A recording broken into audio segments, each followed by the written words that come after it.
ಇನ್ನು ನೀವು ಬಂಗಾರದ ಗಣಿ ಚಾನೆಲ್ಗೆ ಸಬ್ಸ್ಕ್ರೈಬ್ ಆಗದಿದ್ದರೆ ಈ ಕೂಡಲೇ ಸಬ್ಸ್ಕ್ರೈಬ್ ಬಟನ್ ಅನ್ನು ಕ್ಲಿಕ್ ಮಾಡಿ ಹಾಗೂ ದಿನನಿತ್ಯದ ಅಪ್ಡೇಟ್ಸ್ಗಳಿಗಾಗಿ ಬೆಲ್ ಐಕಾನ್ ಅನ್ನು ಪ್ರೆಸ್ ಮಾಡಿ. ಕೂಡ್ಲಿಗಿ ಪಟ್ಟಣ ಪಂಚಾಯಿತಿ 2020-21 ವಸತಿ ಯೋಜನೆ ಮಂಜೂರಾತಿಗೆ ಉಚ್ಚ ನ್ಯಾಯಾಲಯ ತಡೆಯಾಜ್ಞೆ, ಸಿಐಟಿಯು ಸ್ಪಷ್ಟನೆ. ವಿಜಯನಗರ ಜಿಲ್ಲೆ ಕೂಡ್ಲಿಗಿ ಪಟ್ಟಣ ಪಂಚಾಯಿತಿಯಿಂದ 2020-21 ಸಾಲಿನ ವಸತಿ ಯೋಜನೆಯ ಪ್ರಕ್ರಿಯೆಯನ್ನು ಧಾರವಾಡ ಉಚ್ಚ ನ್ಯಾಯಾಲಯ ತಡೆಯಾಜ್ಞೆ ನೀಡಿ ಆದೇಶಿಸಿದೆ. ಆಯ್ಕೆಯಾದ ಫಲಾನುಭವಿಗಳ ಪಟ್ಟಿಯಲ್ಲಿ ವಸತಿ ಸೌಕರ್ಯ ಉಳ್ಳವರಿಗೆ ಮಣೆ ಹಾಕಲಾಗಿದೆ ಎಂದು ಆರೋಪಿಸಲಾಗಿದೆ. ಹಾಲಿ ಅನುಮೋದನೆಗೊಂಡಿರುವಂತಹ ಫಲಾನುಭವಿಗಳ ಪಟ್ಟಿಯನ್ನು ಪರಿಷ್ಕರಿಸಬೇಕಾಗಿದೆ ಹಾಗೂ ಅನರ್ಹರನ್ನ ಕೂಡಲೇ ಕೈಬಿಡಬೇಕು ಅಂತ ಸಿಐಟಿಯು ಒತ್ತಾಯಿಸಿದೆ. ಸಂಬಂಧಪಟ್ಟಂತೆ ಹೋರಾಟಗಾರ ಗುನ್ನಹಳ್ಳಿ ರಾಘವೇಂದ್ರ ಮಾತನಾಡಿ, ವಸತಿ ಹಂಚಿಕೆಯಲ್ಲಾಗಿರುವಂತಹ ಅನ್ಯಾಯದ ವಿರುದ್ಧ ನ್ಯಾಯಾಲಯದ ಮೊರೆ ಹೋಗಿರುವುದಾಗಿ ಅವರು ಸ್ಪಷ್ಟಪಡಿಸಿದ್ದಾರೆ. ಸಂಬಂಧಪಟ್ಟಂತೆ ಇಲಾಖೆಗಳು ಕೈಗೊಂಡಿರುವ ಮನೆ ಮಂಜೂರಾತಿ ಪ್ರಕ್ರಿಯೆಗೆ ಧಾರವಾಡ ಉಚ್ಚ ನ್ಯಾಯಾಲಯ ಏಪ್ರಿಲ್ 25ರಂದು ತಡೆಯಾಜ್ಞೆ ಹೊರಡಿಸಿ ಸಂಬಂಧಿಸಿದ ಇಲಾಖೆಗೆ ಆದೇಶ ಹೊರಡಿಸಿದೆ. ಕೂಡ್ಲಿಗಿ ಪಟ್ಟಣದಲ್ಲಿ ಸಿಐಟಿಯು ಹಾಗೂ ಸಿಡಬ್ಲ್ಯೂಎಫ್ಐ ನೇತೃತ್ವದಲ್ಲಿ ಕಾರ್ಮಿಕ ಮುಖಂಡ ಗುನ್ನಹಳ್ಳಿ ರಾಘವೇಂದ್ರ ಪತ್ರಿಕಾಗೋಷ್ಠಿಯಲ್ಲಿ ತಿಳಿಸಿದ್ದಾರೆ. ಅವರು ಮೇ 9ರಂದು ಪಟ್ಟಣದಲ್ಲಿ ಸಂಬಂಧಪಟ್ಟಂತೆ ಪತ್ರಿಕಾಗೋಷ್ಠಿ ನಡೆಸಿ ಮಾಹಿತಿ ನೀಡಿದ್ದಾರೆ. ಸಂಬಂಧಪಟ್ಟಂತೆ ಸಾರ್ವಜನಿಕ ಹಿತಾಸಕ್ತಿಯ ಮೇರೆಗೆ ವಸತಿ ಹಂಚಿಕೆ ಪ್ರಕ್ರಿಯೆ ರದ್ದು ಮಾಡುವಂತೆ ಕೋರಿ ತಾವು ನ್ಯಾಯಾಲಯದ ಮೊರೆ ಹೋಗಿರುವುದಾಗಿ ಅವರು ತಿಳಿಸಿದ್ದಾರೆ. ವಸತಿ ಹಂಚಿಕೆಯಲ್ಲಿ ಆಗಿರುವಂತಹ ಭಾರಿ ಪ್ರಮಾಣದ ವ್ಯತ್ಯಾಸವನ್ನ ಹಾಗೂ ಲೋಪದೋಷವನ್ನ ಸರಿಪಡಿಸುವಂತೆ ಅವರು ಒತ್ತಾಯಿಸಿದ್ದಾರೆ. ಇನ್ನು ಸಂಘಟನೆಯ ನೇತೃತ್ವದಲ್ಲಿ ತಾವು ನಿರ್ಗತಿಕರ ಪಟ್ಟಿ ತಯಾರಿಸಿ ಅರ್ಹರಿಗೆ ಮನೆ ಕಲ್ಪಿಸುವಂತೆ ಮನವಿ ಮಾಡಿತು. ಅದನ್ನ ಈ ಹಿಂದಿನ ಶಾಸಕರು ಆದ ಎನ್ವೈ ಗೋಪಾಲಕೃಷ್ಣ ಅವರ ಮುಖೇನ ಸರ್ಕಾರಕ್ಕೆ ಹಾಗೂ ಸಂಬಂಧಿಸಿದ ಇಲಾಖೆಗೆ ನೀಡಲಾಗಿತ್ತು. ಈಗ ಆ ಪಟ್ಟಿಯನ್ನ ತಿರಸ್ಕರಿಸಲಾಗಿದ್ದು, ಪಟ್ಟಣ ಪಂಚಾಯಿತಿ ಜನಪ್ರತಿನಿಧಿಗಳೇ ಫಲಾನುಭವಿಗಳ ಪಟ್ಟಿಯನ್ನ ಇಲಾಖೆಗೆ ನೀಡಿದ್ದು, ಜನಪರ ಕಾಳಜಿಯುಳ್ಳ ಹಾಲಿ ಶಾಸಕರು ಆದ ಡಾ ಎನ್.ಟಿ. ಶ್ರೀನಿವಾಸ್ ಅವರು ಅನರ್ಹರೇ ಹೆಚ್ಚಿರುವ ಪಟ್ಟಿಯನ್ನ ಫೆಬ್ರವರಿ 24ರಲ್ಲಿ ಅನುಮೋದಿಸಿದ್ದಾರೆ. ಆ ಪಟ್ಟಿಯಲ್ಲಿ ಗಣನೀಯ ಸಂಖ್ಯೆಯಲ್ಲಿ ಸಕಲ ಸೌಕರ್ಯಗಳು ಉಳ್ಳವರಿಗೆ ಮಣೆ ಹಾಕಲಾಗಿದೆ ಎಂದು ಹೋರಾಟಗಾರ ಗುನ್ನಹಳ್ಳಿ ರಾಘವೇಂದ್ರ ಆರೋಪಿಸಿದ್ದಾರೆ. ಜನಾನುರಾಗಿ ಎಂದೇ ಹೆಸರಾಗಿರುವ ಶಾಸಕ ಡಾ ಎನ್.ಟಿ. ಶ್ರೀನಿವಾಸರಿಗೆ ಸತ್ಯಾಂಶ ತಿಳಿದಿದೆಯೋ ಇಲ್ಲವೋ ತಮಗೆ ಗೊತ್ತಿಲ್ಲ. ಪರಿಶೀಲಿಸಲಾಗಿ ಆ ಪಟ್ಟಿಯಲ್ಲಿ 50ಕ್ಕೂ ಹೆಚ್ಚು ಅನರ್ಹರು ಪತ್ತೆಯಾಗಿದ್ದಾರೆ.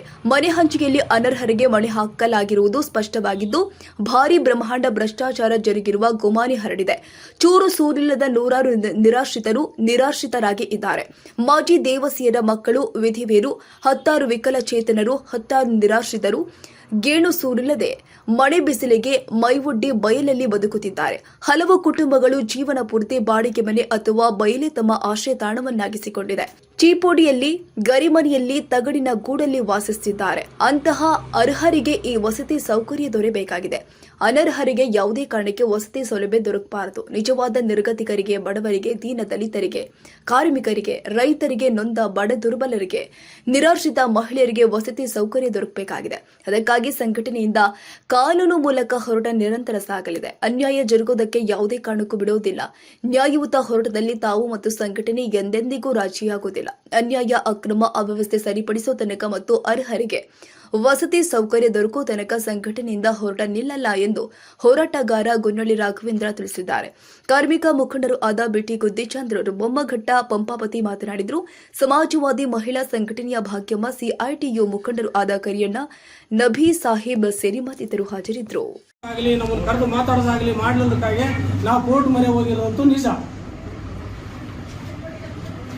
ನಿಮ್ಮ ಉದ್ದೇಶ ಕಡುಬಡವರಿಗೆ ದೊರೆಯಬೇಕನ್ನೋದೇ ನಮ್ಮ ಮೂಲಭೂತ ಸೌಕರ್ಯಗಳನ್ನು ಕಡುಬಡವರಿಗೆ ಸಿಗಬೇಕನ್ನೋದೇ ನಮ್ಮ ಉದ್ದೇಶ. ವಸತಿ ಮತ್ತು ಕಾಲೋನಿ.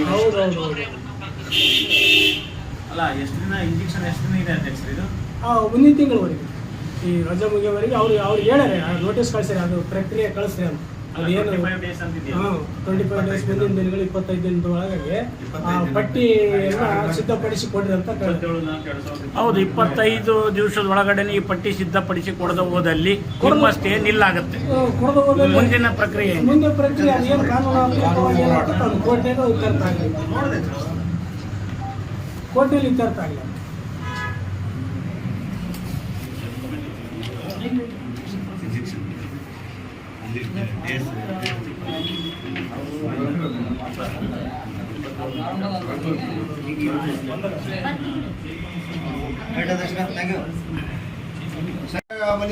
ಹಂಚಿಕೆ ಮಾಡ್ಬೇಕಾದ್ರೆ ಅದಕ್ಕೆ ಆಗಿರ್ತಕ್ಕಂಥ ಒಂದು ಕಮಿಟಿ ಅಂತ ಇರುತ್ತೆ, ಆಶ್ರಯ ಕಮಿಟಿ ಅಂತ. ಅದಕ್ಕೆ ಮಾನ್ಯ ಶಾಸಕರು, ಅಧ್ಯಕ್ಷರು ಪಟ್ಟಣ ಪಂಚಾಯತಿ ಮುಖ್ಯಾಧಿಕಾರಿಗಳು, ತಹಸೀಲ್ದಾರರು, ಕಾರ್ಯದರ್ಶಿಗಳು, ಇನ್ನುಳಿತಕ್ಕಂಥ ಸದಸ್ಯರು ಇರ್ತಾರೆ, ಒಳಗೊಂಡಿರುತ್ತಾರೆ. ಈಗ ಹೇಳ್ಬೇಕಂದ್ರೆ ನಿಜವಾಗ್ಲೂ ಈ ಕಾರ್ಮಿಕ ಮುಖಂಡರಾಗಿರ್ತಕ್ಕಂಥ ರಾಘವೇಂದ್ರ ಅವರಿಗೆ ನಾನು ಮೊದಲನೇದಾಗಿ ಅಭಿನಂದನೆ ಸಲ್ಲಿಸಕ್ಕೆ ಇಷ್ಟಪಡ್ತೇನೆ. ಯಾಕಪ್ಪ ಅಂತಂದ್ರೆ ಈ ಹಿಂದೆ, ಇದು ಇವತ್ತಿನ ವಿಷಯ ಅಲ್ಲ, ಈ ಹಿಂದೆ ಅಂದ್ರೆ ನನಗೆ ತಿಳುವಳಿಕೆ ಬಂದಾಗಿನಿಂದ ಹೇಳ್ತಕ್ಕಂಥ ವಿಷಯ. ಅದಕ್ಕೆ ಹಿಂದೆ ನನಗೆ ನೆನಪಿಲ್ಲ. ಈ ಮಾನ್ಯ ಶಾಸಕರು ಎನ್ ಟಿ ಬೊಮ್ಮಣ್ಣನ ಕಾಲದಲ್ಲಿ ಮನೆಗಳು ಕೂಡ ಕೊಟ್ಟರು. ಮಾನ್ಯ NM ನಬಿ ಸಾಹೇಬ್ರ ಕಾಲದಲ್ಲಿ ಶಾಸಕರಾದ ಸಂದರ್ಭದಲ್ಲಿ ಮನೆಗಳು ಹಂಚಿಕೆ ಮಾಡಿದ್ರು. ಮಾನ್ಯ ಶಿವಶೇಖರ್ ಸಾಹೇಬ್ರ ಕಾಲದಲ್ಲಿ ಕೂಡ ಹಂಚಿಕೆ ಮಾಡಿದ್ರು. ಆದರೆ ಅವ್ರು ಮಾಡಿರ್ತಕ್ಕಂಥ ಅವ್ಯವಹಾರ ಅಂದ್ರೆ ತಪ್ಪಾಗಲಾರದು. ಯಾಕಪ್ಪ ಅಂದ್ರೆ ಅವ್ಯವಹಾರ ಅಂದ್ರೆ ಅದಕ್ಕೆ ಅರ್ಥವಾಗಿ ನಾನು ಬಿಡಿಸಿ ಹೇಳಕ್ಕೆ ಇಷ್ಟಪಡ್ತೀನಿ. ಈ ಹಿಂದೆ ಈ ಬಾಪೂಜಿ ನಗರದಲ್ಲಿ ಆಶ್ರಯ ನಿವೇಶನಗಳ ಹಂಚಿಕೆ ಮಾಡೋ ಸಂದರ್ಭದಲ್ಲಿ ಈ ಸರ್ಕಾರಿ ನೌಕರರಿಗೆ ಸಹ ನಿವೇಶನ ಕೊಟ್ಟರು. ಆ ಸರ್ಕಾರಿ ನೌಕರರು ಯಾರಂತ ಹೇಳಕ್ ಇಷ್ಟಪಡ್ತೀನಿ ಅಂದ್ರೆ ನಾನು ನೇರವಾಗಿ ಮಾತಾಡ್ತಕ್ಕ ಈ ಕೂಡ್ಲಿಗಿ ತಾಲೂಕು ಪಟ್ಟಣ ಪಂಚಾಯತಿ ಮತ್ತು ಗ್ರಾಮ ಪಂಚಾಯತಿಗಳ ಒಂದು ಪರಿಸ್ಥಿತಿ ನೋಡಿದರೆ ಭಾಳ ಬಡವರ ಸ್ಥಿತಿ ಗಂಭೀರ ಸ್ಥಿತಿಯಲ್ಲಿದೆ. ಇವತ್ತಿನವರೆಗಾಗೂ ಹಳ್ಳಿಗಳಲ್ಲಿ, ಪಟ್ಟಣಗಳಲ್ಲಿ ಎಲ್ಲೋ ಒಂದು ಕೊಳಚೆ ಪ್ರದೇಶದಲ್ಲಿ ಗುಡಿಸಲು ಮತ್ತು ಕೊಳಚೆ ಪ್ರದೇಶ 75 ವರ್ಷಗಳ ಸ್ವತಂತ್ರ ಕಳೆದಿದ್ದೀವಿ. ಆದರೆ ಪರಿಸ್ಥಿತಿ ಬಡತನ ಅನ್ನೋದು ಕಿತ್ತು ತಿನ್ನುವಂತಹ ಪರಿಸ್ಥಿತಿ ಇದೆ. ಹಳ್ಳಿಗಳಲ್ಲಿ ಕೂಡ ಮನೆ ಇಲ್ಲ, ಮತ್ತು ಅವರಿಗೆ ಉಳ್ಕೊಳ್ಳೋದಕ್ಕೆ ಜಾಗ ಇಲ್ಲ. ಎಕ್ಸ್ಪೆಷಲಿ ಇವಾಗ ದಲಿತರ ಕುಟುಂಬದವರು, SC ST ಮತ್ತು OBC ಏನು ಹಿಂದುಳಿದ ವರ್ಗದವರು ಮತ್ತು ಅಲ್ಪಸಂಖ್ಯಾತರು, ಅವರ ಪರಿಸ್ಥಿತಿ ತುಂಬ ಗಂಭೀರವಾಗಿದೆ. ಹಾಗಾಗಿ ದಯಮಾಡಿ ನಾವು ಪಟ್ಟಣ ಪಂಚಾಯತಿ EO ಅವರಿಗೆ ಮತ್ತು ಈ ನಗರ ಪ್ರದೇಶದ ಆಡಳಿತ ಏನು ಅಧಿಕಾರಿಗಳಿಗೆ ನಾವು ತಿಳಿಪಡಿಸಿಕೊಳ್ಳೋದೇನೆಂದರೆ, ಈಗ ಪ್ರಥಮವಾಗಿ ನಮ್ಮ ಶಾಸಕರು ಗಮನ ಹರಿಸಬೇಕು. ಯಾವುದಕ್ಕೋಸ್ಕರ ಈಗ ಅವರು ಅತಿ ಉನ್ನತವಾಗಿ ಹುದ್ದೆಯಲ್ಲಿರ್ತಕ್ಕಂಥವರು ಮತ್ತು ಎಜುಕೇಷನ್ ಪಡೆದಿರ್ತಕ್ಕಂಥ ಬುದ್ಧಿವಂತರಾಗಿ ಅಂತ ನಾವು ಅಂದ್ಕೊಳ್ತೇವೆ. ಹಾಗಾಗಿ ಗಮನ ಹರಿಸಬೇಕು. ಯಾವುದಕ್ಕೆ? ಫಸ್ಟು ವಸತಿ ಮತ್ತು ನಿವೇಶನಕ್ಕೆ, ಆಮೇಲೆ ನೆಕ್ಸ್ಟು ಅವರ ಸ್ವಚ್ಛತೆಗೆ ಗಮನ ಹರಿಸಬೇಕು ಅಂತ ಹೇಳಿ ತಮ್ಮ ಮಾಧ್ಯಮದ ಮೂಲಕ ಅವರಿಗೆ ಮನವಿ ಮಾಡಿಕೊಳ್ತಾ ಇದ್ದೇವೆ. ಹಾಗಾಗಿ ಯಾರು ಕಡುಬಡವರಿದ್ದಾರೋ ನಿಜವಾದ ಫಲಾನುಭವಿಗೆ ಅವ್ರ ಹತ್ರ ಮನೆ ಹತ್ರ ಹೋಗಿ, ಆ ಓಣಿ ಹತ್ರ ಹೋಗಿ ಅವ್ರಿಗೆ ಕೊಡ್ತಕ್ಕಂಥದ್ದಾಗಬೇಕು. ಇಲ್ಲಿ ಯಾರು ಮುಲಾಜಿ ಬೇಡ, ಯಾರು ಮೀನಮೇಷ ಬೇಡ, ಪಕ್ಷ ಪಾರ್ಟಿಗಳು ಬೇಡ. ನಮಗೆ ನಿಜವಾದಂಥ ಫಲಾನುಭವಿಗೆ ಬಡವರಿಗೆ ಸಿಕ್ಕರೆ ಮಾತ್ರ ನಾವು ಅದನ್ನು ಸಮರ್ಥಿಸಿಕೊಳ್ತೇವೆ. ಈಗ ಮೀನಮೇಷ ಆದರೆ ನಾವು ಮುಂದಿನ ದಿನಗಳಲ್ಲಿ ಇಡೀ ತಾಲೂಕಿನಲ್ಲಿ ಏನೇನು ವಸತಿ ನಿವೇಶನ ಇಲ್ದಿರ್ತಕ್ಕಂಥ ಏನು ಅಲ್ಪಸಂಖ್ಯಾತರಾಗಿರ್ಬೋದು, ದಲಿತರಾಗಿರ್ಬೋದು, ಹಿಂದುಳಿದ ವರ್ಗದವರಾಗಿರ್ಬೋದು, ಅವರೆಲ್ಲ ಸೇರಿ ನಾವು ಇಡೀ ಕೂಡ್ಲಿಗಿ ತಾಲೂಕಿನೊಳಗೆ ಒಂದು ಉಗ್ರವಾದ ಹೋರಾಟವನ್ನು ಮಾಡಬೇಕಾಗುತ್ತೆ ಅಂತ ತಮ್ಮ ಮಾಧ್ಯಮದ ಮೂಲಕ ತಿಳಿತಾ, ಮತ್ತು ನಾವು ಇದನ್ನು ಬೇಗನೆ ಪರಿಹರಿಸಬೇಕು ಮನೆ ನಿವೇಶನದ್ದು ಅಂತ ಹೇಳಿ ಎಲ್ಲ ಜಿಲ್ಲಾ ಮತ್ತು ತಾಲೂಕು ಪಂಚಾಯತಿ ಮತ್ತು ಗ್ರಾಮ ಪಂಚಾಯತಿಗಳಲ್ಲಿ ತನ್ನ ಮನವಿಯನ್ನು ಮಾಡಿಕೊಳ್ತಾ ತನ್ನ ಮಾತನ್ನು ಮುಗಿಸ್ತಿದ್ದು. ನಮಸ್ಕಾರ.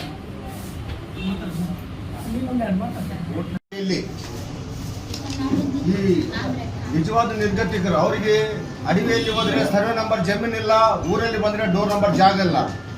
ಅವ್ರು ಇವತ್ತೇನೇ ಒಂದು ಸವಲತ್ತು ಪಡಿಬೇಕಂದ್ರೆ ಡೋರ್ ನಂಬರ್ ಕೇಳ್ತಾರೆ. ಜವಾಬ್ದಾರಿ ಹಾಕ್ಯಂದು ಸಾಕಷ್ಟು ಕಡೆಗಳಲ್ಲಿ ಜೀವನ ಮಾಡಿದ್ರು, ಈಗಲೂ ಕೂಡ ಜೀವನ ಮಾಡ್ಕೊಂತ ಬಂದಿದ್ದಾರೆ. ನಮ್ಮ ತಾತ ಮುತ್ತಾದ ಕಾಲದಲ್ಲಿ ಜವಾಬ್ದಾರಿಯಲ್ಲಿ ಬರ್ತಕ್ಕಂಥ ಜನ ಇದ್ದಾರೆ, ಇದ್ದೂರೇ. ಅಕಸ್ಮಾತ್ ಅವ್ರೇನಾದ್ರೂ ಹೋಗಿ ಇವತ್ತು ಡೋರ್ ನಂಬರ್ ಅಪ್ಲೈ ಮಾಡ್ಬೇಕಂದ್ರೆ ಅವರಿಗೆ ರಾಜಕೀಯವಾಗಿ, ಆರ್ಥಿಕವಾಗಿ, ಸಾಮಾಜಿಕವಾಗಿ ಬೆಂಬಲ ಇಲ್ಲ. ಹಾಗಾಗಿ ಏನಾಗ್ತದೆ, ಉಳ್ಳವರು ಸ್ಮಶಾನ ಜಾಗನೂ ಸಹ ಬೇನಾಮಿಯವರ ಹೆಸರಿನಲ್ಲಿ ಡೋರ್ ನಂಬರ್ ಕೊಟ್ಟು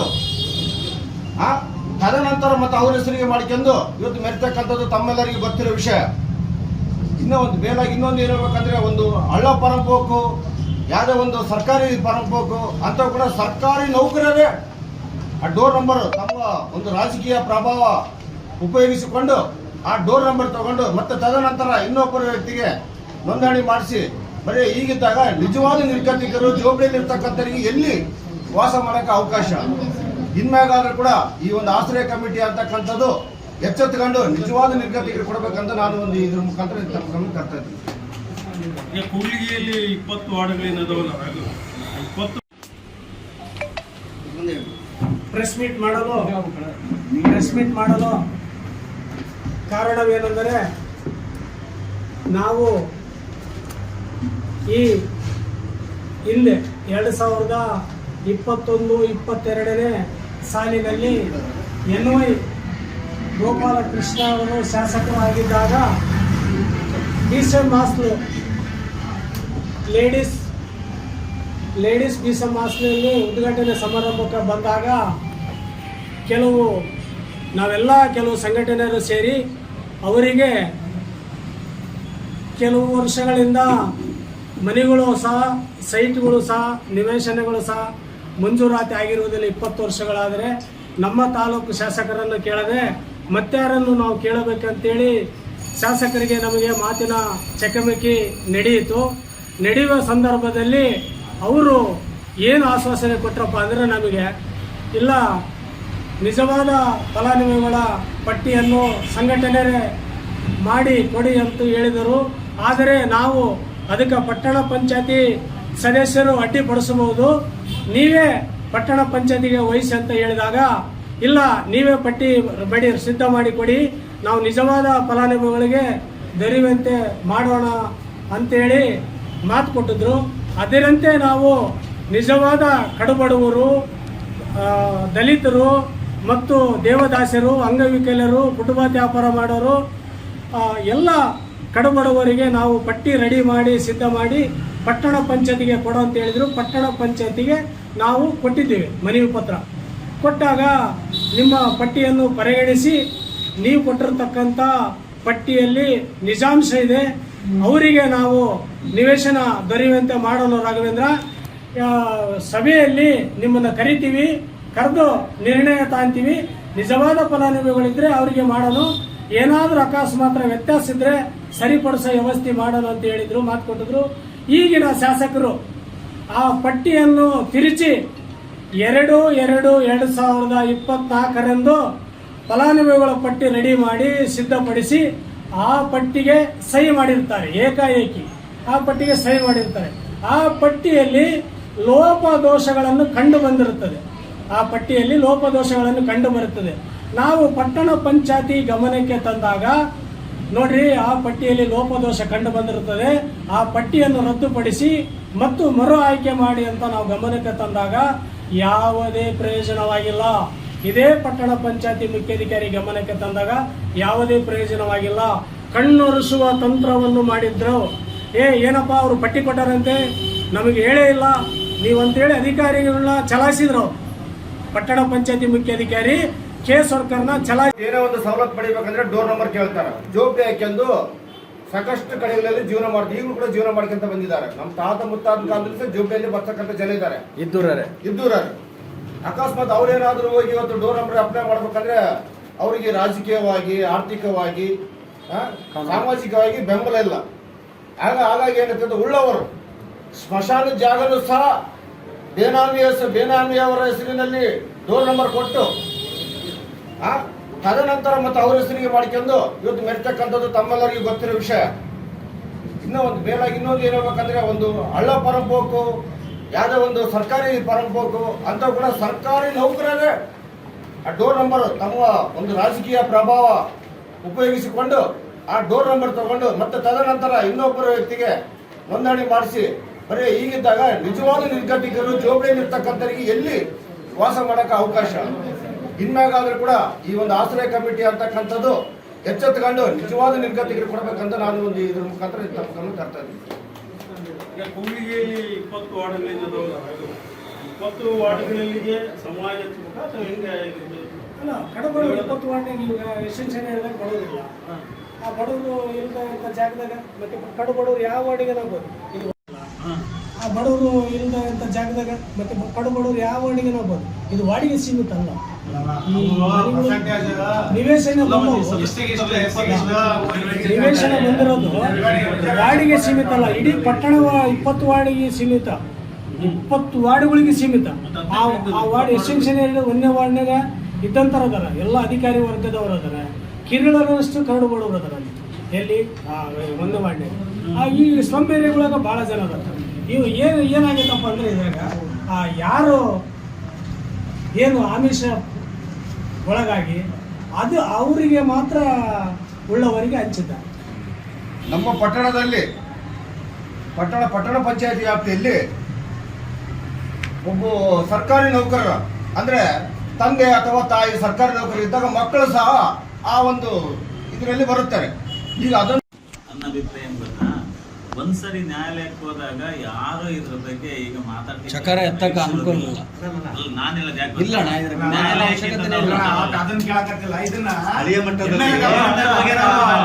ಅವ್ರು ಏನ್ ಹೇಳ್ತಾರ, ಮುಂದಾಗ ಹೋದ್ಮೇಲೆನೆ ಅಲ್ಲಿ ನ್ಯಾಯ ಸಿಗದಿದ್ದಕ್ಕೆ ಅವ್ರು ಕೋರ್ಟಿಗೆ ಹೋಗಿರೋದು ಅಂತ ಅವ್ರು ಹೇಳ್ತಾರೆ. ಹೌದು. ಪಟ್ಟಣ ಪಂಚಾಯತ್ ಮುಖ್ಯಾಧಿಕಾರಿ ಗಮನಕ್ಕೆ ತಂದಿವಿ. ಪಟ್ಟಣ ಪಂಚಾಯತ್ ಮುಖ್ಯಾಧಿಕಾರಿ ಶಾಸಕರ ಗಮನಕ್ಕೆ ತಂದವರೆಲ್ಲ ಗೊತ್ತಲ್ಲ. ಅದು ನಾವು ಪಟ್ಟಣ ಪಂಚಾಯತ್ ಮುಖ್ಯಾಧಿಕಾರಿ ಗಮನಕ್ಕೆ ತಂದಾಗ ನೀವು ನಮಗೆ ಪಟ್ಟಿ ಕೊಟ್ಟಿರೋದು ನಮಗೆ ಗೊತ್ತಿಲ್ಲ. ಈಗ ಇವರೊಂದು ಪಟ್ಟಿ ಲಿಸ್ಟ್ ಮಾಡಿ ಕೊಟ್ರು, ನಿರ್ಗತಿಕರು, ಬಡವರು ಅಲ್ಲ, ಅವಾಗೆ ಮತ್ತೆ ಈಗ ಬಂದಿರೋದು. ಕೊಟ್ಟಾಗ ಅವುಗಳನ್ನ ಪರಿಗಣಿಸಲಿಲ್ಲ ಇವರು, ಯಾರು ಪಟ್ಟಣ ಪಂಚಾಯತ್ ಅಧಿಕಾರಿಗಳು, MLA ಗಳು. ಅವ್ರು ಪರಿಗಣಿಸಿದ್ದಕ್ಕೆ ಕೋರ್ಟಿಗೆ ಹೋದ್ರು. ಕೋರ್ಟಿಗೆ ಹೋದಕ್ಕೆ ಇದು ಸ್ಟೇ ಸಿಕ್ಕತ್ತ. ಇವ್ರ ಪಟ್ಟಿ, ನಿರ್ಗತಿಕರ ಪಟ್ಟಿಯನ್ನ ಕೊಟ್ರೆ ಪರಿಗಣಿಸಲಿಲ್ಲ. ಹೌದಲ್ರಿ ಅಧ್ಯಕ್ಷ? ಕರೆಕ್ಟ್, 100% ನಿಜ. ನೀವು ಏನಾದರೂ ಮಾತಾಡಿದ್ರೆ ಮಾತಾಡಿ ಇದ್ರ ಬಗ್ಗೆ. ಎಲ್ಲರೂ ಸಿಕ್ಕತ್ತಾಯ್ತು. ಖುದ್ದ ರಗಣ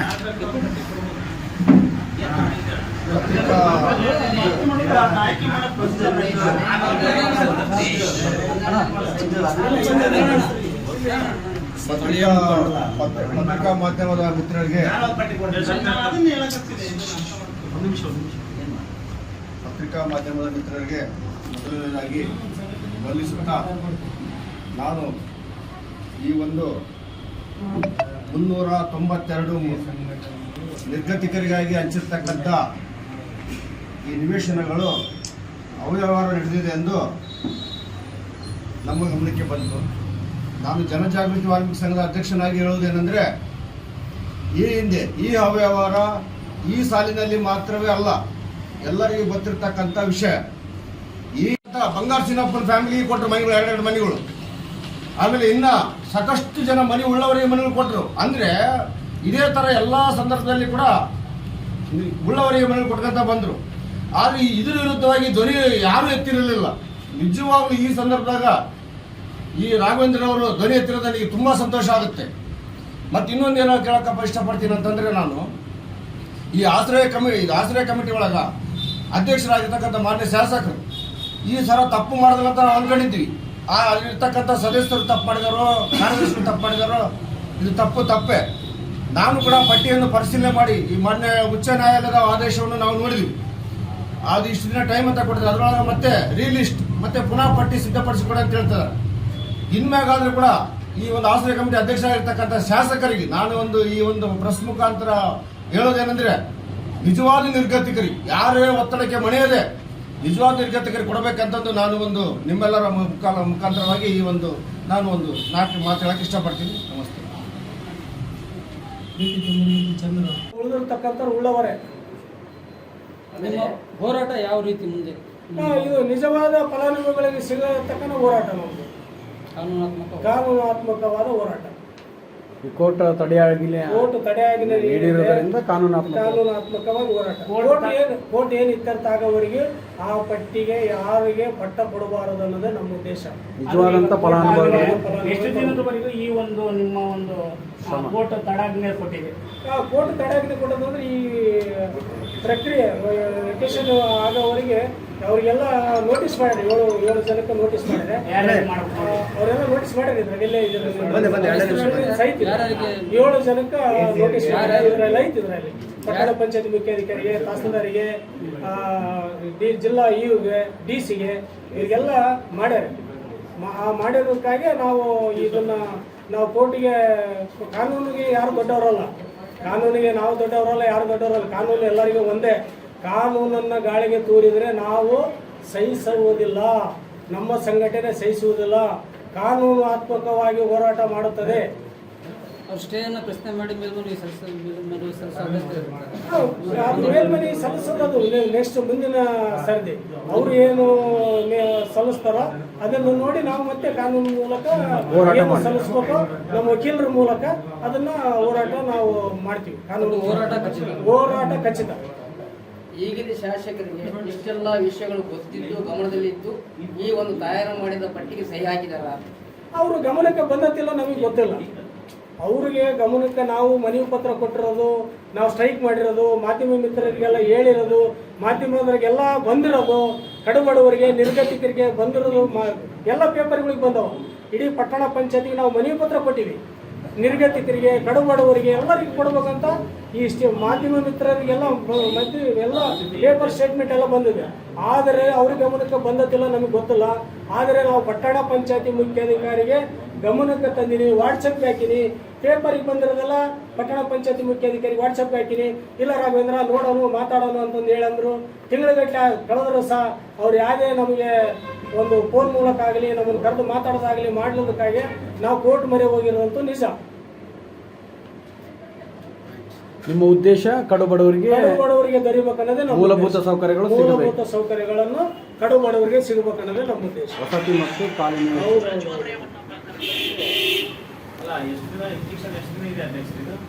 ಮುಂದಿನ ತಿಂಗಳವರೆಗೆ ಈ ರಜಾ ಮುಗಿಯವರೆಗೆ ಅವ್ರು ಹೇಳ್ಯಾರೆ, ನೋಟಿಸ್ ಕಳಿಸ್ಯಾರ, ಅದು ಪ್ರಕ್ರಿಯೆ ಕಳಿಸ್ರಿ ಅಂತ. 25 ಡೇಸ್ ಮುಂದಿನ ದಿನಗಳು 25 ದಿನದ ಒಳಗೆ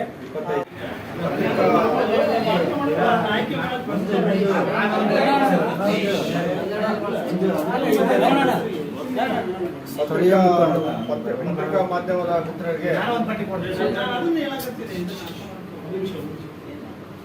ಪತ್ರಿಕಾ ಮಾಧ್ಯಮದ ಮಿತ್ರರಿಗೆ ಮೊದಲನೇದಾಗಿ ವಂದಿಸುತ್ತಾ, ನಾನು ಈ ಒಂದು 392 ನಿರ್ಗತಿಕರಿಗಾಗಿ ಹಂಚಿರ್ತಕ್ಕಂಥ ಈ ನಿವೇಶನಗಳು ಅವ್ಯವಹಾರ ನಡೆದಿದೆ ಎಂದು ನಮ್ಮ ಗಮನಕ್ಕೆ ಬಂತು. ನಾನು ಜನಜಾಗೃತಿ ವಾಲ್ಮೀಕಿ ಸಂಘದ ಅಧ್ಯಕ್ಷನಾಗಿ ಹೇಳುವುದೇನೆಂದರೆ, ಈ ಹಿಂದೆ ಈ ಅವ್ಯವಹಾರ ಈ ಸಾಲಿನಲ್ಲಿ ಮಾತ್ರವೇ ಅಲ್ಲ, ಎಲ್ಲರಿಗೂ ಗೊತ್ತಿರ್ತಕ್ಕಂಥ ವಿಷಯ.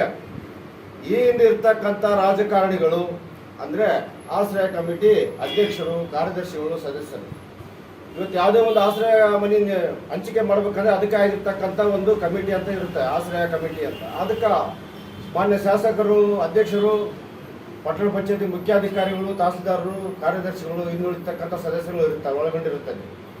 ಈಗ ಹೇಳ್ಬೇಕಂದ್ರೆ ನಿಜವಾಗ್ಲೂ ಈ ಕಾರ್ಮಿಕ ಮುಖಂಡರಾಗಿರ್ತಕ್ಕಂಥ ರಾಘವೇಂದ್ರ ಅವರಿಗೆ ನಾನು ಮೊದಲನೇದಾಗಿ ನಾನು ಅಭಿನಂದನೆ ಸಲ್ಲಿಸಕ್ಕೆ ಇಷ್ಟಪಡ್ತೇನೆ. ಯಾಕಪ್ಪ ಅಂತಂದ್ರೆ ಈ ಹಿಂದೆ, ಇದು ಇವತ್ತಿನ ವಿಷಯ ಅಲ್ಲ, ಈ ಹಿಂದೆ ಅಂದ್ರೆ ನನಗೆ ತಿಳುವಳಿಕೆ ಬಂದಾಗಿನಿಂದ ಹೇಳ್ತಕ್ಕಂಥ ವಿಷಯ. ಅದಕ್ಕೆ ಹಿಂದೆ ನನಗೆ ನೆನಪಿಲ್ಲ. ಈ ಮಾನ್ಯ ಶಾಸಕರು ಎನ್ ಟಿ ಬೊಮ್ಮಣ್ಣನ ಕಾಲದಲ್ಲಿ ಮನೆಗಳು ಕೂಡ ಕೊಟ್ಟರು. ಮಾನ್ಯ ಎನ್ ಎಂ ನಬಿ ಸಾಹೇಬ್ರ ಕಾಲದಲ್ಲಿ ಶಾಸಕರಾದ ಸಂದರ್ಭದಲ್ಲಿ ಮನೆಗಳು ಹಂಚಿಕೆ ಮಾಡಿದ್ರು. ಮಾನ್ಯ ಶಿರೋಶೇಖ್ ಸಾಹೇಬ್ರ ಕಾಲದಲ್ಲಿ ಕೂಡ ಹಂಚಿಕೆ ಮಾಡಿದ್ರು.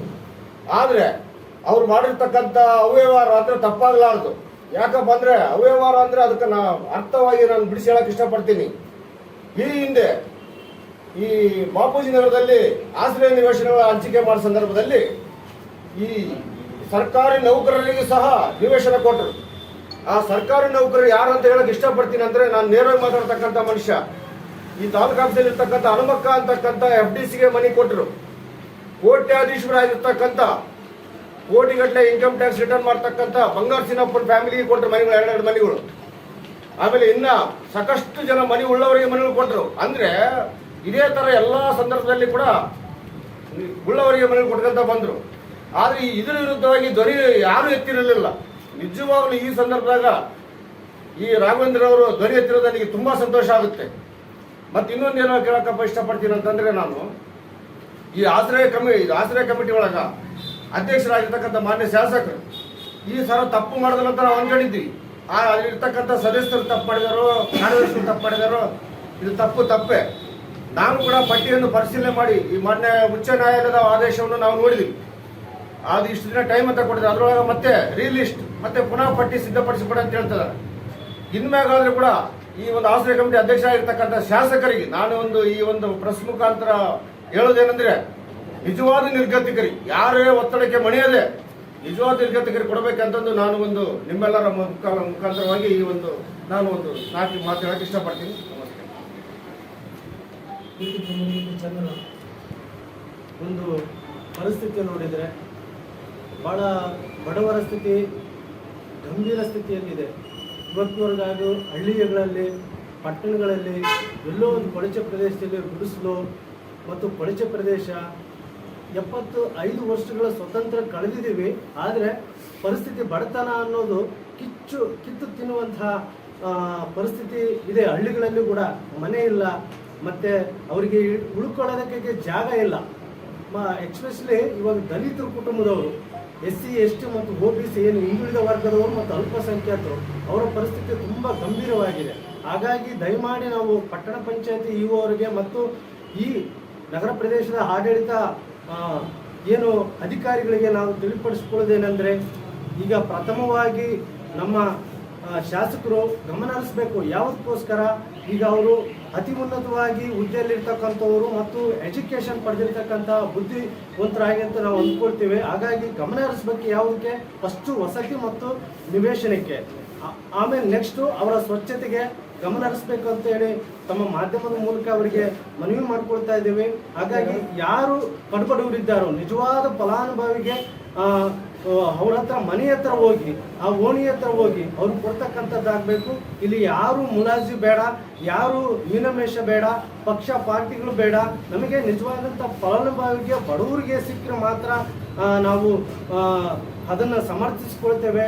ಈಗ ಮೀನಮೇಷ ಆದರೆ ನಾವು ಮುಂದಿನ ದಿನಗಳಲ್ಲಿ ಇಡೀ ತಾಲೂಕಿನಲ್ಲಿ ಏನೇನು ವಸತಿ ನಿವೇಶನ ಇಲ್ದಿರ್ತಕ್ಕಂತಹ ಏನು ಅಲ್ಪಸಂಖ್ಯಾತರಾಗಿರ್ಬೋದು, ದಲಿತರಾಗಿರ್ಬೋದು, ಹಿಂದುಳಿದ ವರ್ಗದವರಾಗಿರ್ಬೋದು, ಅವರೆಲ್ಲ ಸೇರಿ ನಾವು ಇಡೀ ಕೂಡ್ಲಿಗಿ ತಾಲೂಕಿನೊಳಗೆ ಒಂದು ಉಗ್ರವಾದ ಹೋರಾಟವನ್ನು ಮಾಡಬೇಕಾಗುತ್ತೆ ಅಂತ ತಮ್ಮ ಮಾಧ್ಯಮದ ಮೂಲಕ ತಿಳಿತಾ, ಮತ್ತು ನಾವು ಇದನ್ನು ಬೇಗನೆ ಪರಿಹರಿಸಬೇಕು ಮನೆ ನಿವೇಶನದ್ದು ಅಂತ ಹೇಳಿ ಎಲ್ಲ ಜಿಲ್ಲಾ ಮತ್ತು ತಾಲೂಕು ಪಂಚಾಯತಿ ಮತ್ತು ಗ್ರಾಮ ಪಂಚಾಯತಿಗಳಲ್ಲಿ ತನ್ನ ಮನವಿಯನ್ನು ಮಾಡ್ಕೊಳ್ತಾ ತನ್ನ ಮಾತನ್ನು ಮುಗಿಸ್ತಿದ್ವಿ. ನಮಸ್ಕಾರ.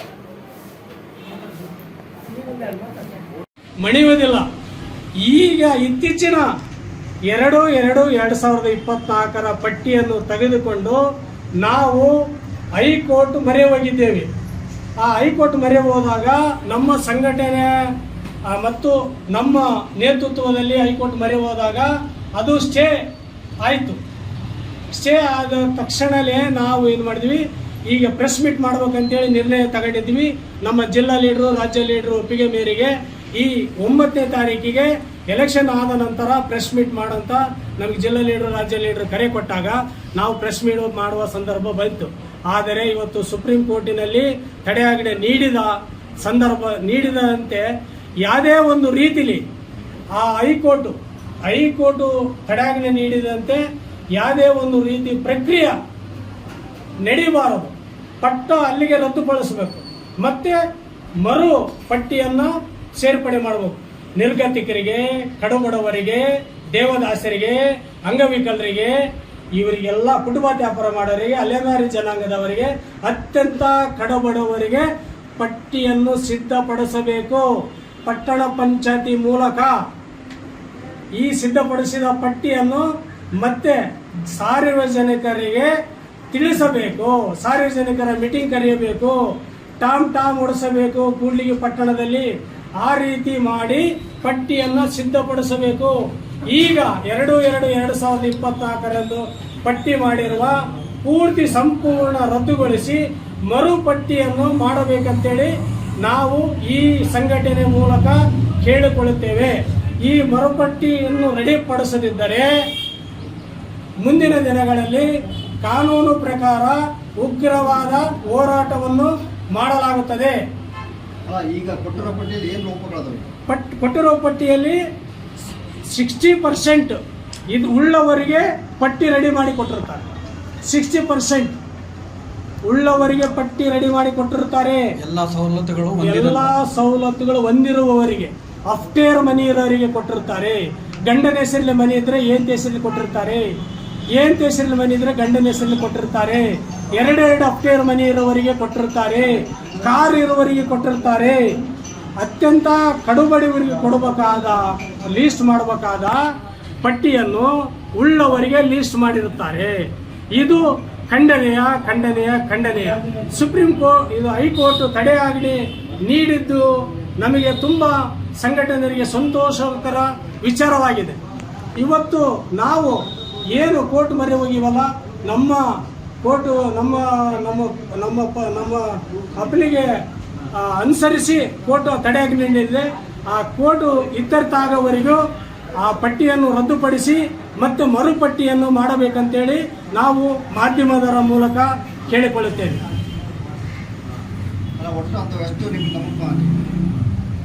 ನಮ್ಮ ಗಮನಕ್ಕೆ ಬಂದಿರೋದು ಕನಿಷ್ಠ 50 ಗಮನಕ್ಕೆ ಬಂದವು. ನಮಗೆ ಉಳ್ಳವರು ಈ ಪಟ್ಟಿಯಲ್ಲಿ ವಸತಿ ಮತ್ತು ರೈತರಿಗೆ ವಸತಿ ಮತ್ತು ನಿವೇಶನ ಹೊಂದಿದವರಿಗೆ 50 ನಮ್ಮ ಗಮನಕ್ಕೆ ಬಂದಿದ್ದಾವೆ. ಇದು ಅತ್ಯಂತ ಭ್ರಷ್ಟಾಚಾರ ಕೂಡ ಆಗಿದೆ. ಆ ಭ್ರಷ್ಟಾಚಾರವನ್ನ ಹೋಗಲಾಡಿಸಿ ಏನು ಇಲ್ಲದಂಥವರು ಕಡುಬಡವರಿಗೆ ಆ ಲೀಸ್ಟ್ ಪಟ್ಟಿಯನ್ನು ರೆಡಿ ಮಾಡಿ ಕೊಡಬೇಕಂತೇಳಿ ಶಾಸಕರಿಗೆ ನಾನು ಒತ್ತಾಯ ಮಾಡುತ್ತೇನೆ. ಈಗ ಯಾವ ರೀತಿ ಭ್ರಷ್ಟಾಚಾರ ಅಂದ್ರೆ ಇವಾಗ ಇದ್ದಂಥವರಿಗೆ ಹೆಸರು ಮೆನ್ಷನ್ ಮಾಡಿದ್ರೆ ಯಾವ ರೀತಿ ಮಾಧ್ಯಮ ಮಿತ್ರರು ಯಾವ ರೀತಿ ಭ್ರಷ್ಟಾಚಾರ ಅಂತ ಹೇಳ್ತೀರಿ? ಭ್ರಷ್ಟಾಚಾರ ಯಾವ ರೀತಿ? ಈಗ ಪಟ್ಟಿ ಒಂದು ಗಂಡನ ಹೆಸರಿದ್ರೆ ಏನ್ ಹೆಸರಲ್ಲಿ ಮೆನ್ಷನ್ ಮಾಡ್ಯಾರ, ಆ ಪಟ್ಟಿ ರೆಡಿ ಮಾಡ್ಯಾರ. ಯಾವ ರೀತಿ ಭ್ರಷ್ಟಾಚಾರ ಅಂತೀರಿ? ಇದು ಭ್ರಷ್ಟಾಚಾರ ಅನ್ನೋದು ಇನ್ನೇನು? ಉಳ್ಳವರಿಗೆ ಕೊಟ್ರೆ ಯಾವ ರೀತಿ? ಇತಿಹಾಸದಾಗ ಕೂಡ್ಲಿಗಿ ಇತಿಹಾಸದಲ್ಲಿ ಈ ಪಟ್ಟಿಯಲ್ಲಿ ಭ್ರಷ್ಟಾಚಾರ ಆದಾಗ ಯಾವ ರೀತಿಲಿ ಆಗಿಲ್ಲ ಅಂತ ನಾನು ಅನ್ಕೊಂಡು ನನ್ನ ಮನೋಭಾವನೆ. ಭ್ರಷ್ಟಾಚಾರ ಅಂದ್ರೆ ಲಂಚ ಬಂತು, ಎಲ್ಲ ಬಂತು. ಭ್ರಷ್ಟಾಚಾರ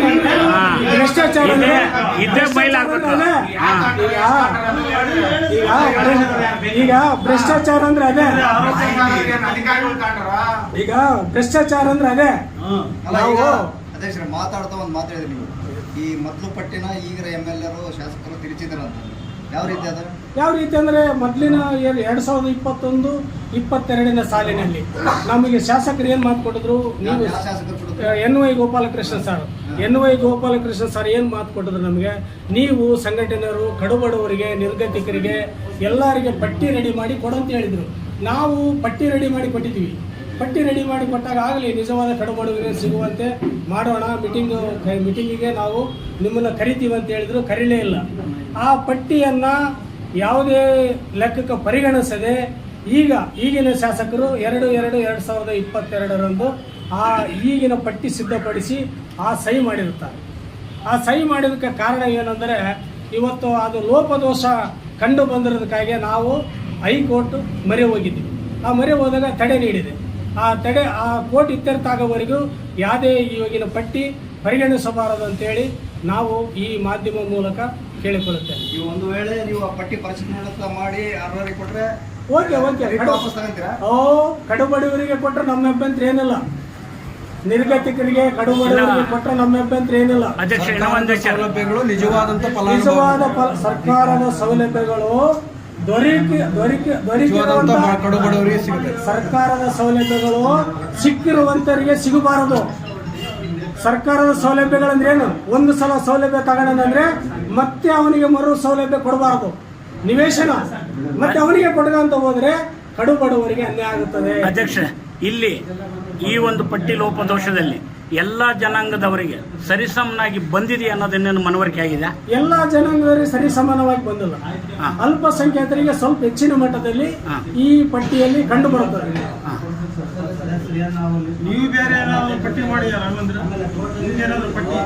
ಪಟ್ಟಿ ಕೋರ್ಟಿಗೆ ಸಲ್ಲಿಸಿ ಇದರಲ್ಲಿ ಏನಿಲ್ಲ. ಅವರ ಪಂಚಾಯತ್ ರೆಡಿ ಮಾಡಿದ್ರೆ ಸಾಕು, ನಾವೇ ರೆಡಿ ಮಾಡ್ಬೇಕು.